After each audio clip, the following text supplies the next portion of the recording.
IAS கனவோடு காத்திருந்த ஆயிரக்கணக்கான கனவுகளை நனவாக்கிய ஒரு மனிதர்தான். அங்கு பயிலும் அனைத்து மாணவர்களுக்கு மட்டுமல்லாமல் பயிற்றுவிக்கும் ஆசிரியர்களுக்கு கூட அவர் ஒரு முன்னுதாரணம்தான். கடமை உணர்ச்சி, பாகுபாடில்லாமை, நேர்மை, தவறாமை என பல தலைமை பண்புகளை அவரிடம் காண முடியும். இந்தியா முழுவதும் ஐஏஎஸ், ஐபிஎஸ் உள்ளிட்ட பணிகளில் பணிபுரியும் யாரும் திரு ரவிச்சந்திரன் அவர்களையோ அல்லது வஜ்ரம் அண்ட் ரவி பயிற்சி மையத்தையோ அறியாமல் இருக்க மாட்டார்கள். ஏனென்றால் ஐஐஎம்மில் வேளாண்மை படிப்பை படித்தேன் என்று பெருமிதம் கொள்வதைப் போல வஜ்ரமில் சிவில் சர்வீஸ் கோச் சென்றேன் என்று பெருமிதம் சொல்லும் அளவுக்கு அந்த மையத்தை உருவாக்கியிருந்தார் ரவிச்சந்திரன் சார்.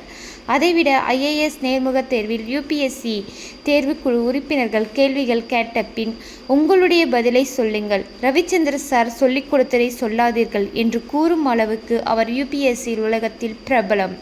டெல்லி கோரல்பாக் மற்றும் ராஜேந்திர பிளேஸ் பகுதியில் இருக்கும் பல குறு சிறு தொழில் செய்வோர் வஜ்ரம் மாணவர்களை மட்டுமே நம்பி தொழில் செய்வதுண்டு.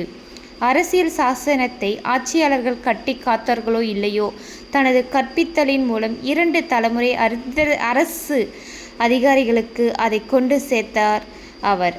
அவருடைய இழப்பு நிச்சயமாக யூபிஎஸ் அசைன்மெண்ட் மத்தியில் ஒரு பேரிழப்பு.